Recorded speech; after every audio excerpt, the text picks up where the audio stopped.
జాతి కోసం పుట్టిన పార్టీ, నా కుటుంబం కోసం పుట్టిన పార్టీ. ఈ పార్టీ జెండా ఎన్ని ఒడిదుడుకులున్నా కూడా కిందన పడకూడదు అని, పడే సందర్భం వచ్చినా కూడా కిందన పడనివ్వకుండా 2 చేతులతో ఒడిసి పట్టుకొని ధైర్యంగా గుండె నిబ్బరం చేసుకొని గుండెని చీల్చుకుంటూ బయటకు వచ్చిన జెండాను పట్టుకున్న ప్రతి కార్యకర్తకి కూడా పేరు పేరున శిరస్సు వంచి పాదాభివందనం చేస్తున్నా. ఎందుకంటే ఈరోజు తెలుగుదేశం పార్టీ బలగం తెలుగుదేశం పార్టీ కార్యకర్తలే.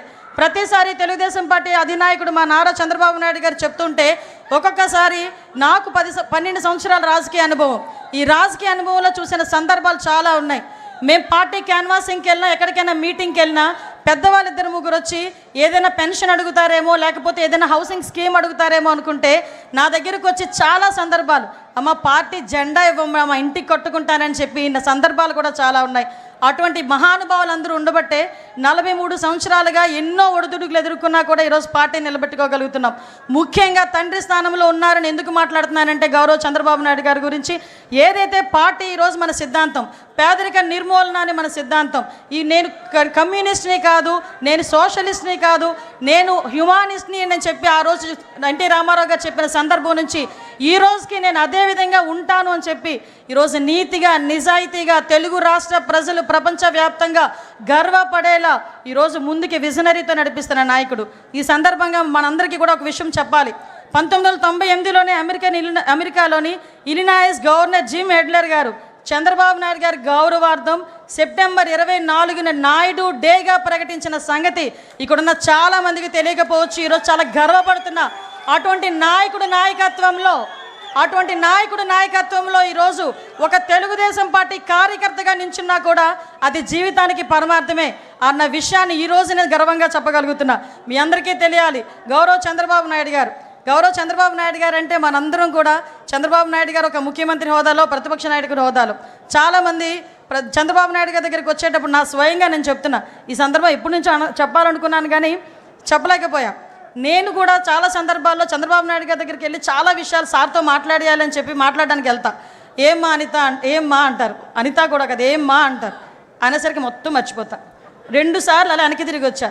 3వసారి చిన్న పేపర్ మీద రాసుకెళ్ళి ఏంటో రాసుకొని వచ్చావు అన్నారు. సార్ మిమ్మల్ని చూస్తే నేను అన్నీ మర్చిపోతున్నాను సార్, మరి ఏం పని చేస్తుందో నాకు తెలియట్లేదు, అందుకే రాసుకొని వచ్చాను సార్ అన్నాను. ఆ రోజు నుంచి ఈ రోజు వరకు నా స్వయం అనుభవం ఒకటి చెప్పాలి.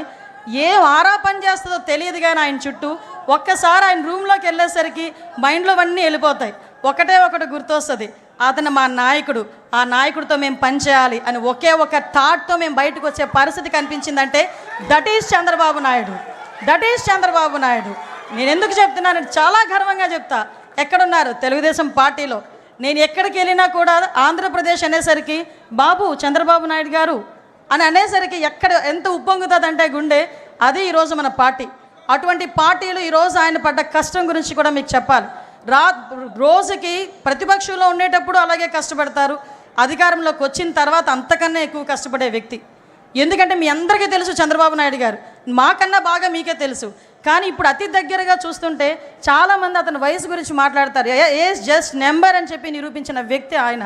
అటువంటి వ్యక్తి రోజుకి 16 గంటలు 17 గంటలు కూర్చున్న వ్యక్తి, మళ్ళీ బ్రేక్లో తప్ప బయటికి లగని వ్యక్తి, ఎన్ని గంటలైనా సమీక్ష చేసి చాలా ఇన్డెప్త్ వరకు వెళ్ళిన వ్యక్తి. ఒకసారి నేను రివ్యూలో కూర్చున్నా, నేను మా డిపార్ట్మెంట్ వాళ్ళందరూ ఫుల్గా ప్రిపేర్ అయిపోయాము, ప్రాబ్లం ఏం లేదు, సార్ ఏమన్నారు ఈరోజు పొగుడుతారని చెప్పి వెళ్ళా. మొత్తం తిరిగేశారు ఒక 10 నిమిషాలు. సార్ అలా చూసి మా వైపు చూసి ఇందులో ట్రాఫిక్ ఇష్యూస్ ఏవి అని అడిగారు. ఆ రోజు నేను డీజీపీ గారు మొహం చూసుకునే సందర్భం. అంటే ఎంత ఇన్డెప్త్కి వెళ్తారో చెప్తున్నా. అటువంటి వ్యక్తి గురించి ఎందుకు చెప్తున్నాను అంటే, మీరందరూ 2047 గురించి మాట్లాడుతూ ఉంటే ఏమో ఏంటో, ఎప్పుడు 2047 ఇప్పుడు ఏంటి మనకి అనుకున్న సందర్భాలు కూడా చాలా ఉన్నాయి. 2020 గురించి మాట్లాడేటప్పుడు నేను ఒక స్టూడెంట్ని. ఆ రోజు 2020 గురించి మాట్లాడేటప్పుడు స్టూడెంట్ని కాస్త 2020 విజన్ వచ్చేసరికి ఆయన పక్కన కూర్చొని ఒక మహిళా అధ్యక్షురాలుగా నేను ఆయన పక్కన కూర్చునే పరిస్థితి వచ్చిందంటే అది విజనరీ. ఈరోజు హైదరాబాద్ వెళ్ళినా ఎక్కడికి వెళ్ళినా కూడా చంద్రబాబు నాయుడు గారికి కనిపిస్తారు. ఒక ఐఎస్బీ కానీ, ఔటర్ రింగ్ రోడ్డు కానీ, ఎయిర్పోర్ట్ కానీ, అక్కడున్న హైటెక్ సిటీ కానీ ఎక్కడికి వెళ్ళి తలుపు తట్టినా దిస్ ఈజ్ చంద్రబాబు నాయుడు అడ్డా అని చెప్పే పరిస్థితి హైదరాబాద్లో కనిపించింది. మళ్ళా అదే పరిస్థితి రాబోతుంది మన అమరావతిలో. మన అమరావతి చరిత్ర ఉన్నంత వరకు అమరావతి ఉంటుంది, చంద్రబాబు నాయుడు గారు 3 తరాలు చూస్తుంటారు.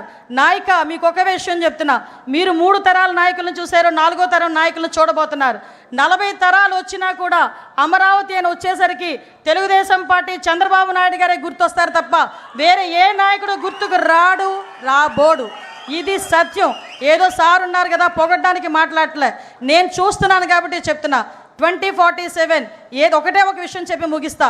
2047 విజన్ పెట్టుకొని 5 సంవత్సరాలు ఈ రాష్ట్రానికి ఎలా చేయాలి, 5 సంవత్సరాలు 2047కి మనం ఏం చేయాలి అని ఇప్పటి నుంచి ప్రణాళిక రాసుకున్న నాయకుడు ఎవరైనా చూసామమ్మా? మనమే ఇంట్లోనే ఉన్న పద్దులు రాసుకోము, సంవత్సరానికి సరిపడి ఏం కావాలి, ఏం చేయాలి, నా పిల్లడు ఏం చేయాలి మాట్లాడుకోము.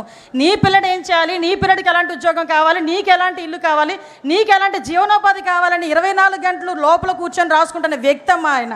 అటువంటి వ్యక్తిని మనందరం కూడా ఎంత దీవించాలో ఒక్కసారి ఆలోచన చేసుకోండి.